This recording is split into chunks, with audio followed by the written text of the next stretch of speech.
I'm the Multnomah County Health Officer, and I'm the lead health officer for the 3 counties that make up the Portland Metro region, Multnomah, Washington, and Clackamas counties. I'm joined today by Dr. Dean Seidlinger, our state health officer, Dr. Christina Baumann, the Washington County Health Officer, and Dr. Sarah Present, the Clackamas County Health Officer.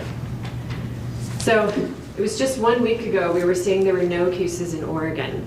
This situation has evolved even more quickly than we originally anticipated. We fully acknowledge the concern on the part of the public about what spread of this virus means to us as a community and as a state. Our thoughts are with our colleagues and the people of Washington State who are working hard to contain the virus in the Seattle area. In the last week, we have had a confirmed case in a Washington County resident and a presumed case in a close household contact.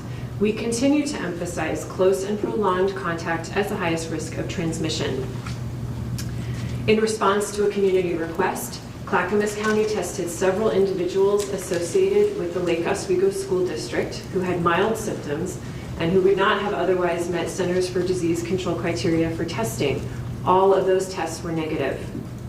There have been cases in Umatilla County in Oregon, cases in the state of Washington, cases in the state of California, and the CDC has opened up testing criteria as of just yesterday. So the CDC creates guidance for the entire country, and part of our job is to tailor this guidance for Oregon and individual counties. Almost all of the cases now in the western states have been community acquired. In other words, no links to travelers with COVID-19. We commend our health system partners for their collaboration and for being on the alert for potential cases. For now, the Oregon State Public Health Lab can test 80 specimens, which is approximately 40 people per day. This lab capability and the staff who make it happen are an enormous asset. Because of our finite testing capacity, we have agreed for now to prioritize testing for hospitalized individuals who have symptoms of a serious viral lung infection and are negative for influenza. A positive test goes to CDC for confirmation, and we are confident in our supplies, methods, and the skills of our lab staff. We anticipate additional lab capacity in the coming weeks and months. So what is public health doing? Local public health is continuing to connect with travelers returning from China. We will continue to follow up on individual confirmed cases and notify people who were exposed to ask them to self-isolate for 14 days on symptom watch. Because the cases so far in Oregon were not associated with travel, we are preparing for the possibility of increasing community-wide transmission. Based on limited information, our working assumption is that the impact to our community and health systems will be similar to a bad flu season in terms of the number of seriously ill people and the potential strain on healthcare resources. With that in mind, we are preparing guidance and plans for older adults and other vulnerable people who live in detention facilities, long-term care facilities, shelters, and those who may be unhoused. What are our community messages? Right now, it's stay home if you are sick. Please only seek healthcare if you otherwise would. Until Oregon is able to do more COVID-19 testing, the test again is prioritized for people sick enough to be hospitalized with symptoms of a viral lung infection. The temporary criteria for testing comes from a desire to protect our healthcare workers from those who are sickest and may need the kind of care that poses an exposure risk to our frontline workers. Anyone with mild illness who would not otherwise seek care does not need to be tested for COVID-19 at this time. There is no specific treatment, and our recommendation is to stay home until you are completely well for 24 hours. We know that people will still need care at clinics for cough illnesses. We urge outpatient clinic providers to go to the Multnomah County website for advice on basic infection control to get patients the care they need and minimize the risk to their staff and other patients. This is important. We are also renewing our public health advice to get a flu vaccine. Flu season can last well into the spring, and some regional flu indicators ticked up a bit last week instead of continuing to go down. The flu vaccine is an excellent way to lower your chances of having a cough illness and be able to continue working and going to school. Everyone aged 6 months and older should have this year's seasonal flu vaccine, which recent CDC reports suggest is a fairly good match to circulating strains. We are often asked about social distancing strategies, and by that I mean canceling events, recommending telecommuting, and closing schools. We do not take these decisions lightly, given the social disruption and potential of far-reaching ripple effects on our kids' education and our various workforce members. The clear consensus from regional and state public health officials is that as of right now, COVID-19 is not severe enough or widespread enough to proactively implement preventive school closures and cancellation of communal events. We realize there is room for individual school and district decision making. We do not have set thresholds at this point and are closely watching what is happening in other states, what measures are being implemented, and how effective they are at minimizing spread. For everybody else, if you are well, we are not recommending any changes to people's daily routines. And please do not discriminate based on your perception of where you perceive someone to be from or where you think they may have traveled. Finally, to make sure people get the health care they need and don't spread the virus unintentionally in healthcare settings, our messages are the following. Again, only seek health care if you otherwise would. Employers, please do not require testing or a note for return to work. And know that for right now, COVID-19 testing is only available to people sick enough to be hospitalized. If you have a loved one hospitalized or in a long-term care facility, we urge you, for the time being, to try to limit the number of visitors to adults, by that I mean over age 12, who are well, and ideally no more than 2 at a time. We also want to acknowledge that some communities have different practices around the presence of family when someone is ill, and we urge those communities to make sure everyone is well who is visiting, and we support hospitals to be flexible in their policies depending on the circumstances. That concludes the comments I had prepared. I'm going to turn it now to Dr. Seidlinger. Thank you, Dr. Vines, and thank you everyone for coming. We're having these regular briefings because we know people are scared. This is a novel virus, and the information we learn is changing, and we're committed to changing and responding as we learn that additional information, and also communicating to the general public through all of you. A few follow-up comments on what Dr. Vines talked about with laboratory testing. We are very happy with the expanded criteria that we're given for testing. And as of right now, in order to ramp up the ability to do additional testing, we're holding firm on some of the guidelines of testing those who are most at risk for exposure. So continuing to follow up any case investigations that we have on these cases, and then perform testing for those who are hospitalized with viral pneumonia and don't have influenza or another source. We anticipate that those guidelines will continue to evolve as we have clinical laboratories up and running, and as we're better able to do outreach to our healthcare providers to ensure that they have the equipment they need in outpatient settings, for example, to protect their healthcare workers who need to collect these specimens and do it in a safe manner that doesn't put them at risk or future patients at risk. We are continuing to work with our local public health partners as well as our tribal health partners and our healthcare partners to assess what that'll look like. Again, thank you for helping us to get the word out. We know that you likely get tired of us talking about washing your hands, covering your cough, and not touching your mouth, nose, or eyes. I try very hard not to do that during these press conferences so that there's not a picture of me going around as there have been some other health officials. But I joke and laugh a little bit, but those simple measures are really some of the best things that we can do right now as individuals to protect ourselves and to protect our families, and really to protect the broader health of Oregonians. They're very effective, and if people implement them on a regular basis and stay home when they're sick, we'll definitely see a decrease in spread of COVID-19 as well as influenza and other infections here in Oregon. With that, I will turn it over to my colleagues. I think we're just opening it up to questions, unless you all have specific comments. Just a clarification question. For the testing, only people who are hospitalized, is that correct? The criteria will focus on those who are hospitalized with viral pneumonia, which is what COVID-19 causes, that don't have influenza or another common test.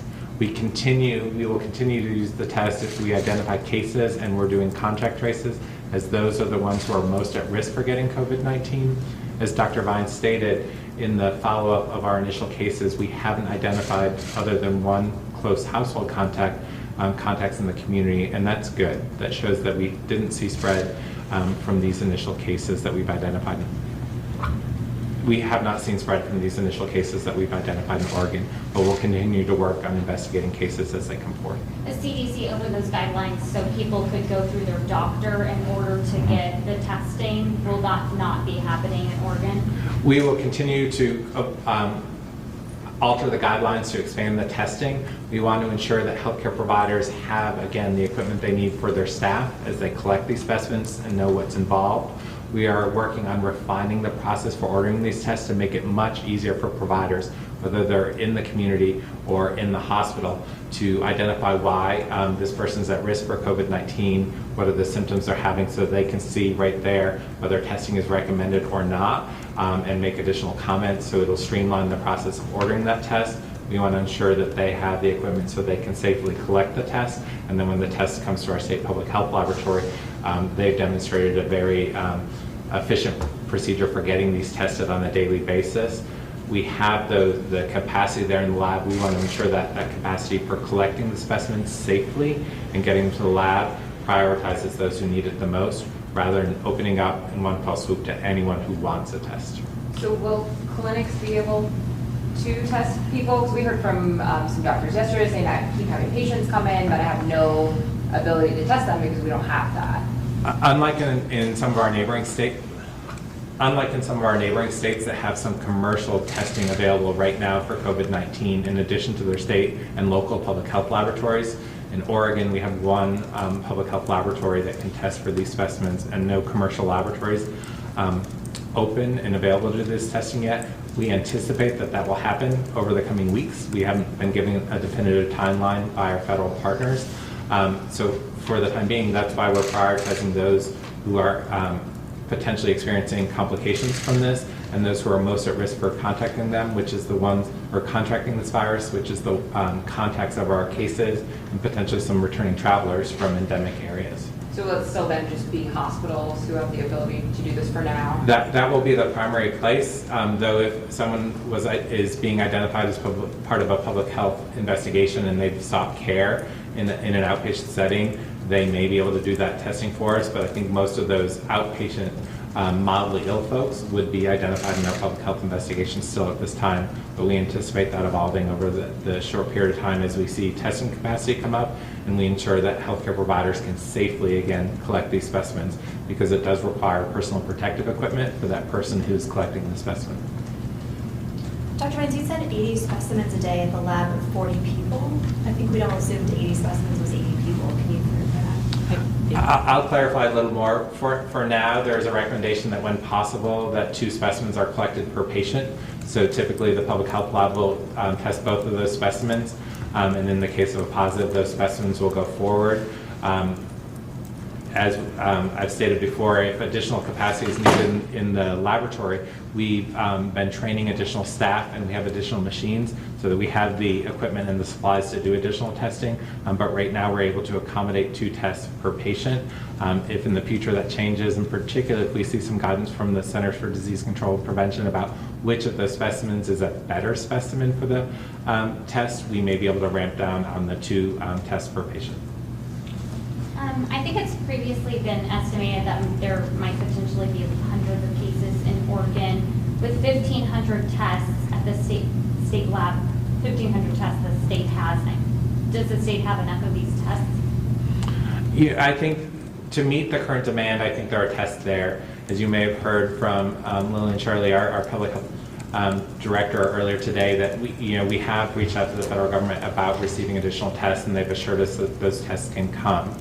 We are very concerned, and we want to work to ensure that those tests are used for those most at risk, which is why the criteria of opening up to all potential people who would like a test, who visit their doctor and ask for that test, may overwhelm the supply right now, which is why we're really working with our healthcare providers and local public health partners to test those who are most at risk. And as additional commercial testing comes online, we would see additional tests. Those wouldn't come out of that allocation that we're hearing from the federal government, which is really prioritized towards our public health lab system.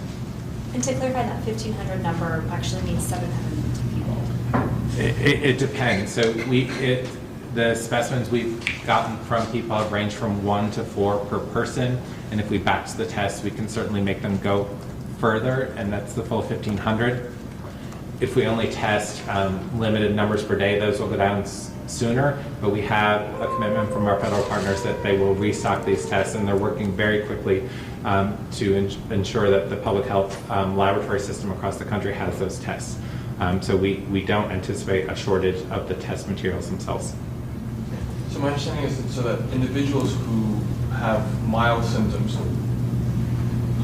do I understand correctly that there isn't necessarily a benefit to identifying what they have if it's coronavirus?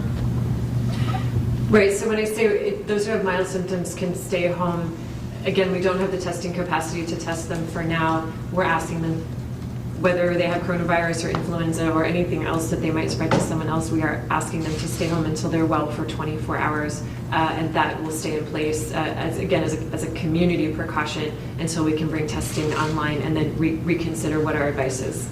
So what about people who say didn't come in close contact with a person who was sick, but were still in that general orbit? And considering we don't know everything about the virus, right? People still say who are sick and who are concerned, not because in the abstract they may have gotten sick, but because they have they could have had some limited contact. Would there be a benefit to treating those individuals differently from just someone who's afraid? Mm-hmm. Yeah, I think this is what local public health departments do when we confirm a case and we start to look at the circle of social contacts and household contacts. We prioritize by level of exposure. Again, given the specific scenario, given the testing available, sometimes we are able to offer more out of an abundance of precaution. I think in this case we have to balance the testing of those close contacts and an understanding of the risk with how many tests we have available to us statewide. Are the tests running at capacity? Sorry, are you running 80 tests a day? We have not been, based on the requests that come in, and that's why we worry about going from a fairly limited higher risk population, which is those who we've identified through our contact tracing, who had contact with one of the folks with COVID-19 or are returning travelers from some endemic areas, and then adding the hospitalized patients. We've been running not at capacity, but we do know that if we said anyone who has symptoms of potentially a fever, a cough or trouble breathing, who may present to their doctor, we couldn't meet the demand for all of those people who came in with that 80, even if we surged up our microbiologists. So we want to make sure that those tests are available for those who are at highest risk. We know that there's transmission in the community.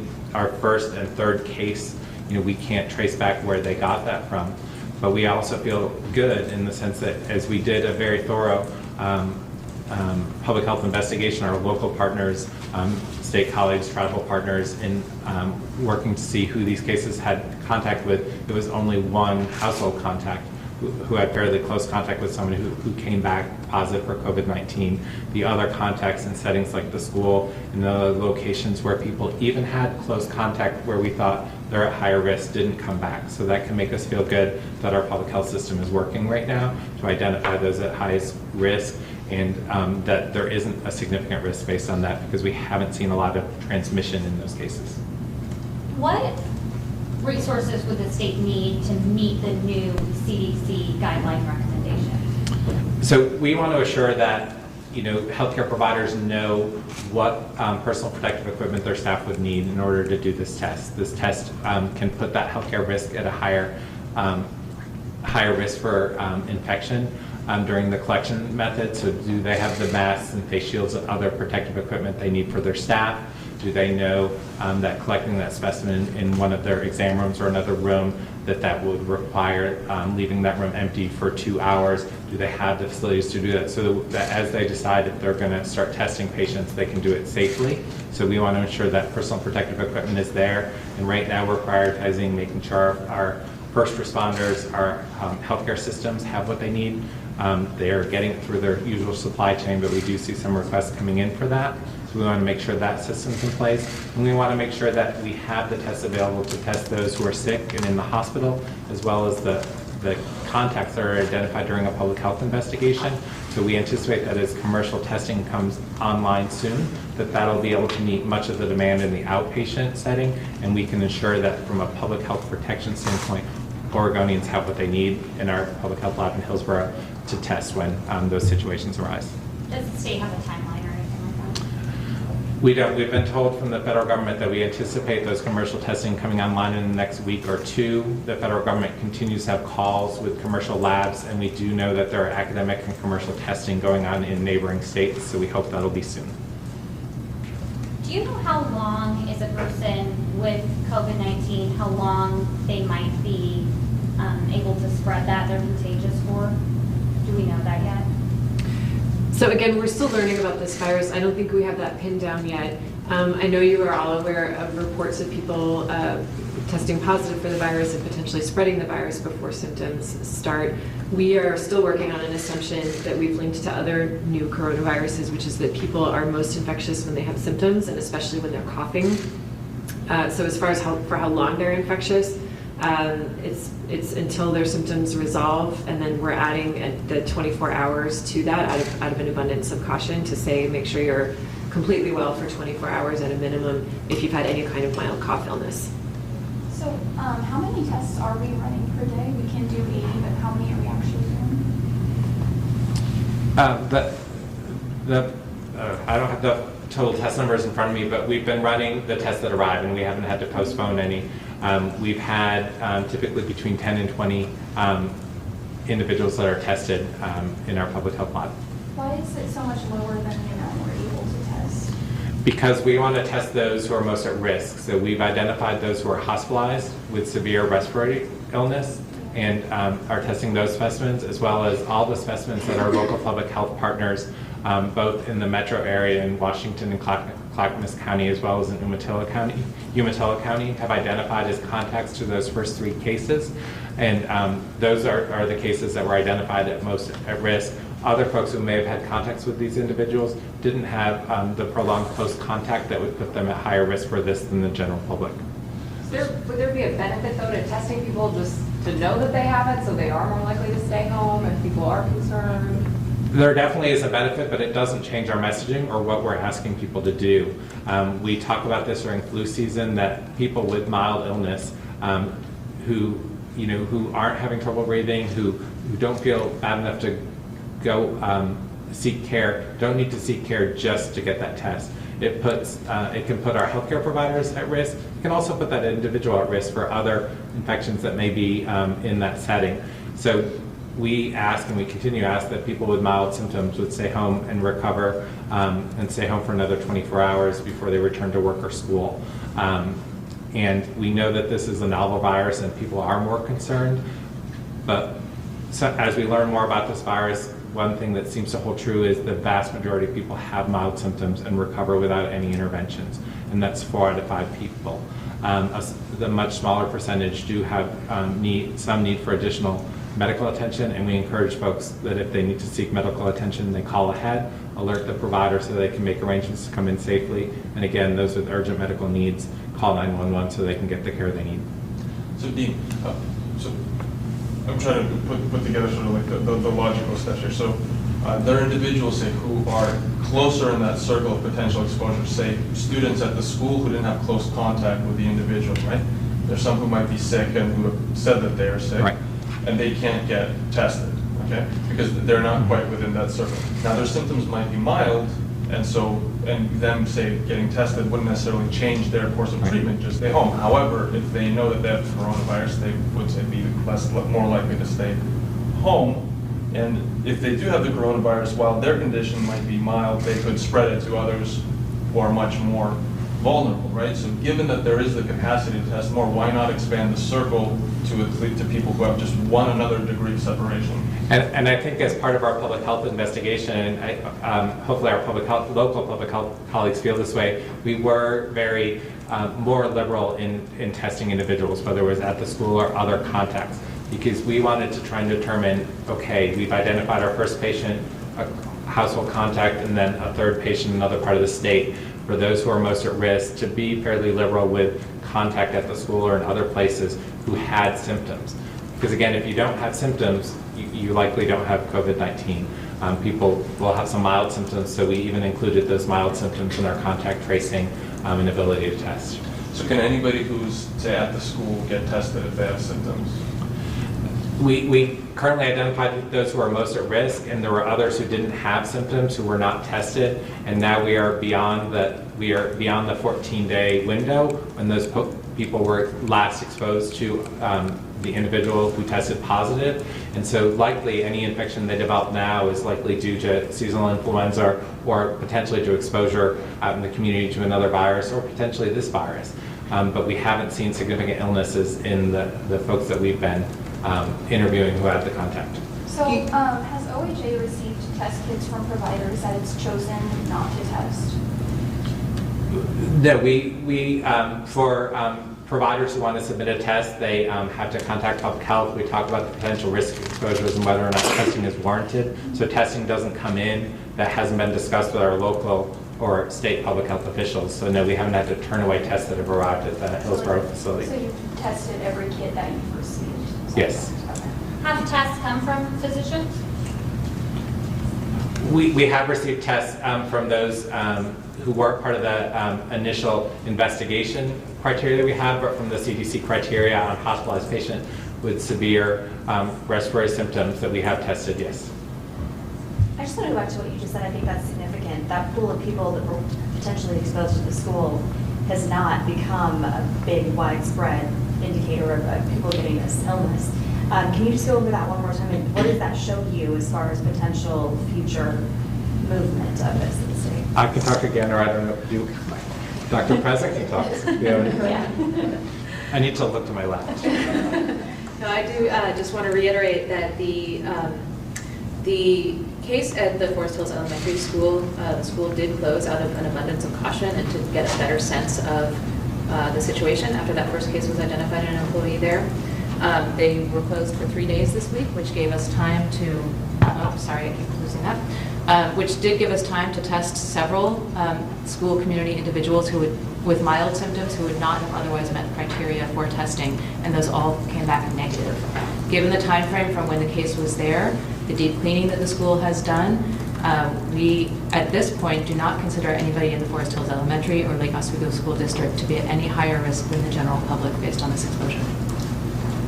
You guys have said several people were tested. Do you have an actual number of how many people were tested in terms of who had contact with that school? So I can't give you the details of the public health investigations to protect individuals' privacy rights. We are being consistent with the state messaging at this point that we are reporting the statewide numbers of people under investigation. But I do feel confident that we've tested enough to feel secure that there's not widespread community transmission within the school. So how many tests has OHA requested? Or how many tests are expected to come in, and how many are necessary to meet what you envision to be the demand? Do you mean test kits from the federal government? Either that or commercial. So I don't have an idea on the test kits from the federal government. I know they're ramping up to releasing 1,500 test kits total. There's about 500 tests available.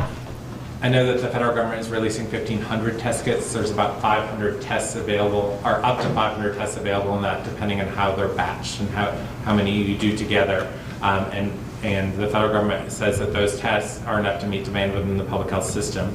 The commercial laboratories, academic laboratories that are coming on board draw from a different pool of reagents, and we know that, again, we have those testing ability in our neighbors to the north, as well as in California and several other states. We just don't have that here, and that's a conversation between the labs and our federal partners who have to approve their tests.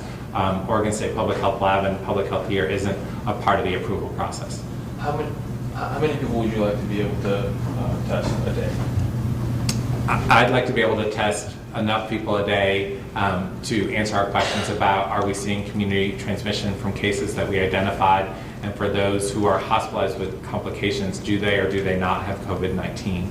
I think my answer will change as we potentially identify more cases in the community or learn more about this virus, and if there are particular risk groups for this virus, whether it's returning from a particular area, because we know we continue to have traveler-associated cases with the most recent cruise line exposures that's docked off the coast of San Francisco. So I'd like to have capacity so we know that if we identify a potential case or cluster here in Oregon, that we can adequately reach out, do a case investigation, test those that we need to, but I can't give you a definitive number. Maybe 2 more questions for the group? Does the seriousness of what's happening up in the Kirkland area give our community any greater risk of more exposure, more transmission, or is it kind of an isolated thing out there? I think, you know, as Dr. Vine said, our hearts go out to our colleagues in Washington as they've identified significantly more cases than us and tragically had many deaths.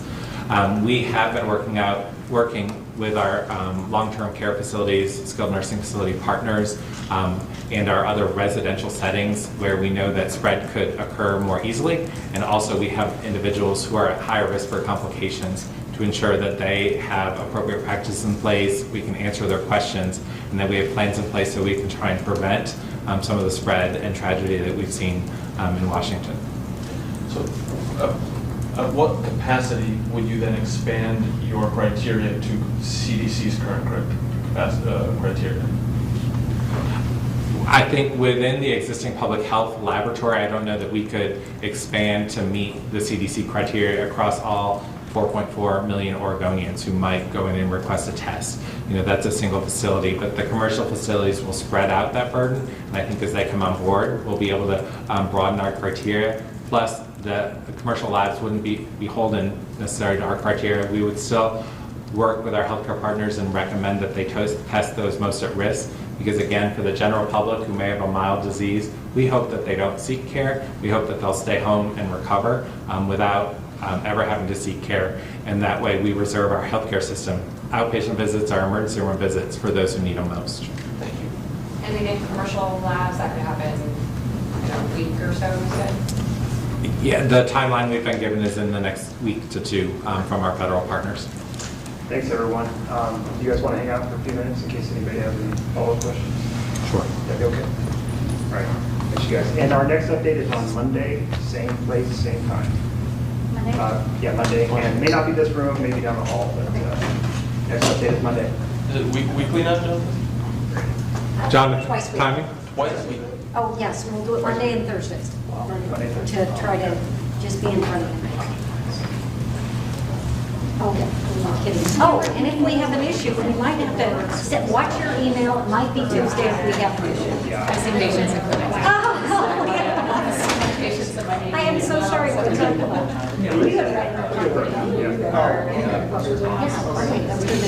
Let's talk about that.